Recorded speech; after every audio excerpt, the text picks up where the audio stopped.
So you have Sony's A7 IV or you want to buy the A7 IV. There are quite a number of videos comparing it to the A7 III and the A7S III. But what about to the top of the line Alpha One? Compared to the older A7 III, the A7 IV has more bells and whistles and really is a great refresh from its predecessor.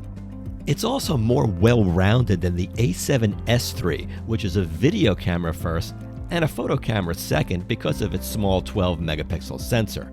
But again, what about compared to Sony's top-of-the-line $6,500 Alpha One, which can shoot 8K video, has a 50-megapixel stack sensor? Can the A7 IV's image quality even compare to this, or is this not a fair comparison? Well, that's not really a fair comparison. Now, I actually have both cameras. I bought the Alpha One over a year ago, but just recently bought the A7 IV, thinking maybe I'll sell the Alpha One on eBay, and then even after buying the A7 IV, I'll still have extra money left over, so it'll be a really good deal. But is this a smart move? Can the A7 IV really replace the Alpha One? In this video, through video, photo examples, and discussion of features, we're gonna find out. Now, I want you to watch these two clips and tell me which camera is which. Before I tell you, remember we're comparing a 33 to a 50 megapixel stack sensor camera. $2,500 of technology versus $6,500. Here they are, JPEGs straight out of the camera. No processing, no editing, no nothing. And now you can see if you were right, which camera is which. 4K video straight out of the box. No processing, no editing, no color grading. Now, if I told you the A7 IV offers 7K oversampling with no pixel binning in 4K, that's a lot of gobbledygook, but how does that translate to real-world image quality? These cameras have very different internals, but look how close the video quality is. But they are not close with 8K video because only the Alpha One can shoot in 8K, but you really have to decide if you need it. Most of us don't even have 8K TVs, and even if you did, in order for the human eye to perceive that extra resolution over 4K, you have to be really close to the screen. Wow, that was close. In fact, most would agree that the real advantage of 8K is the ability to crop in post-production, to do that panning and zooming on the videos, nice smooth pans, without loss in perceived resolution. But since most people are going to wind up exporting the 8K to 4K delivery, take a look and see if you can see any difference between what is shot in 4K or 8K and then finally output to 4K. And if you really can't tell or have to squint, well, what does that tell you? So if you do have the Alpha One and decide you want to shoot 8K, just be aware of a few drawbacks.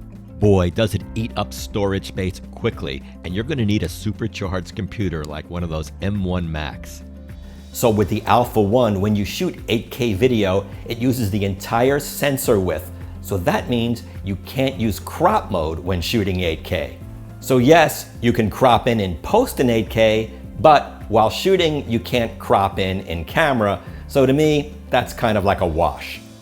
So while we're talking about cropping, with the A7 IV, if you want to shoot 4K 60, you can, but with one asterisk. It can only be in crop mode.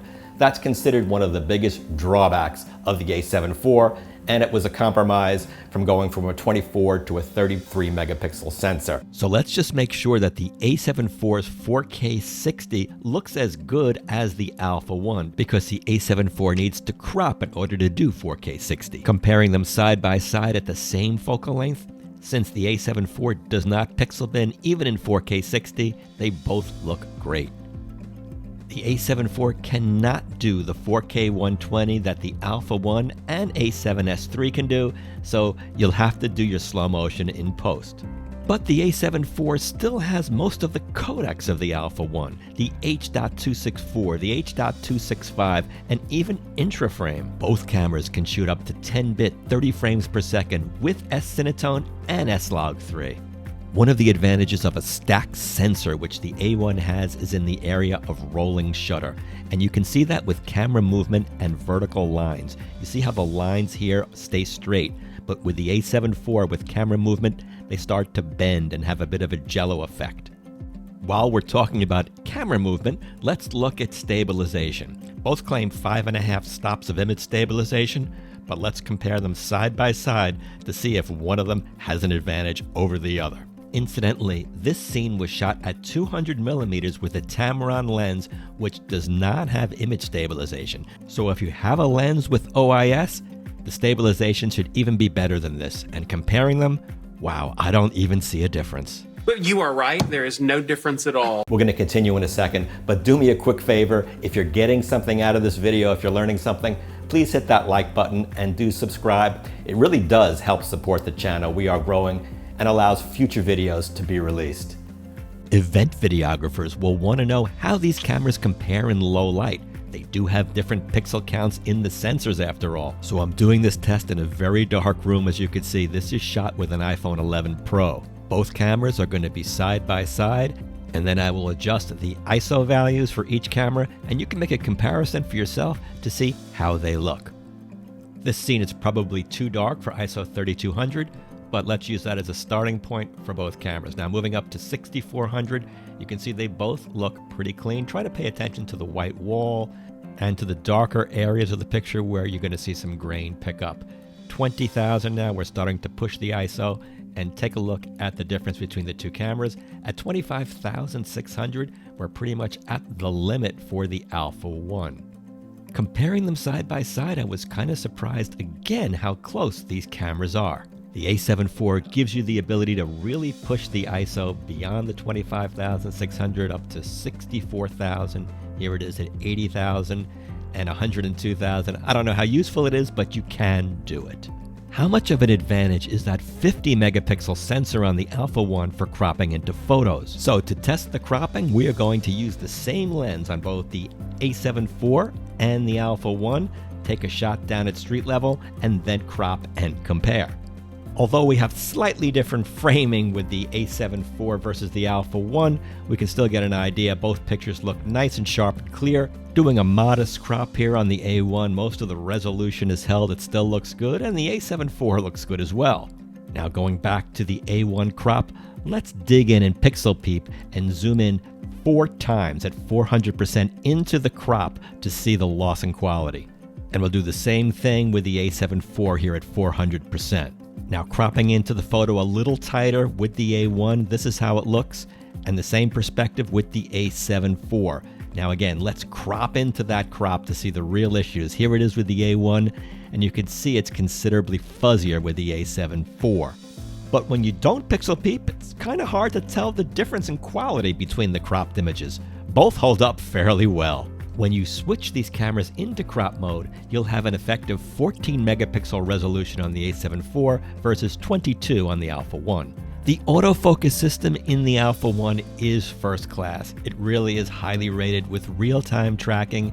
It has also real-time tracking for birds and animals. However, the A7 IV steps it up by giving that animal feature in video for birds and animals. So if you're into wildlife video, keep that in mind, but also keep in mind that the Alpha One might get a firmware upgrade and include these features. While we're talking about focus, the A7 IV has some new tricks up its sleeve with regard to focus. There's a feature called AF Assist, so while you're shooting video, you can actually tweak the autofocus manually without having to fully switch into manual mode. It's a very nice touch. Now, I always found focus peaking kind of a distracting feature, so I was curious about this new focus map feature, which uses colors to help you determine which section of your image is in focus. It does look like a science fiction movie at times, and I thought focus peaking was distracting. Well, maybe I just have to get used to it. Yeah, that must be it. Another new feature of the A7 IV that it has over the Alpha One is this breathing compensation feature.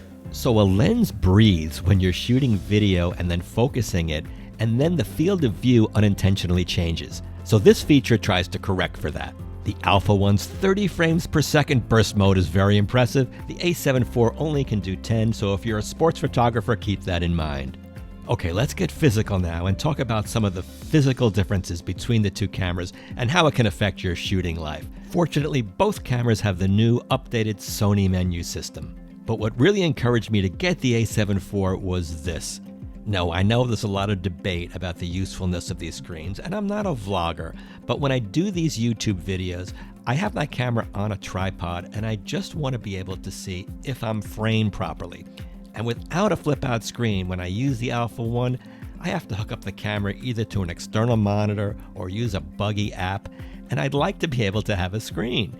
I think it's just much more useful.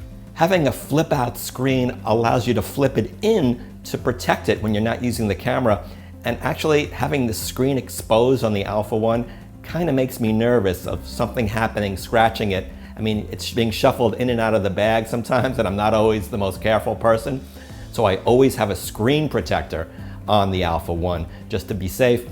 Personally, I think the Alpha One will be the last Sony camera which will not have the fold-out screen. Tell me what you think in the comment section.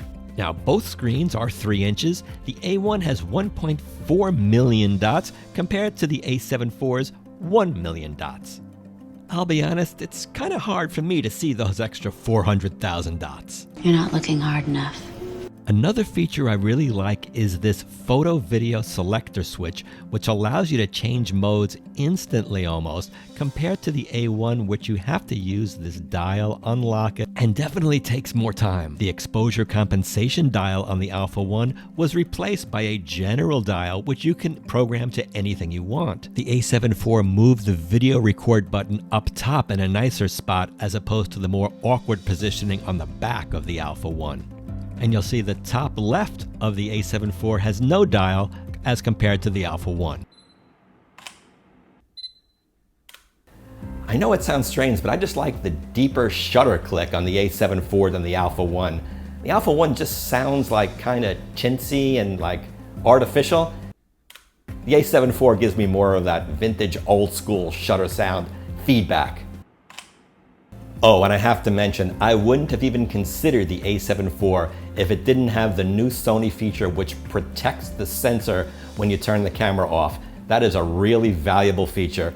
Sony sensors, for some reason, were always so prone to getting dust, and that's just a great feature that the Alpha One had, and now the A7 IV has as well. So what's the final verdict? Well, if 8K is important to you, as is 4K 60 uncropped, and 4K 120 for that slow motion, then you're going to want the Alpha One. If you're a sports photographer and you really want the 30 frames per second, or if rolling shutter is going to bother you, or maybe you want the professional flash syncing features that the Alpha One has over the A7 IV, then you're going to stick with the Alpha One. But if you shoot in 4K 30 and you really want high quality 4K 30, and if you can live with 4K 60 in the crop mode, then the A7 IV might be a viable option. You're going to get the same incredible video quality, photo quality, low light, stabilization, autofocus as the Alpha One, with a few additional features thrown in as well, like the animal autofocus and some new focus features as well, plus the very convenient dial switch going from photo to video and the flippy screen. And after all that, you'll still have a lot of money left over, about $4,000, to buy a few new lenses. This isn't an easy decision. I'm still trying to figure out what to do. Meanwhile, I have both, and I welcome your comments and suggestions as to which way to go. But I hope this video helped you in case you're deciding between these two cameras, or if you just wanted to see a comparison between a top-of-the-line mirrorless and the A7 IV. Thanks for watching. Please subscribe and like, and I look forward to seeing you in the next video.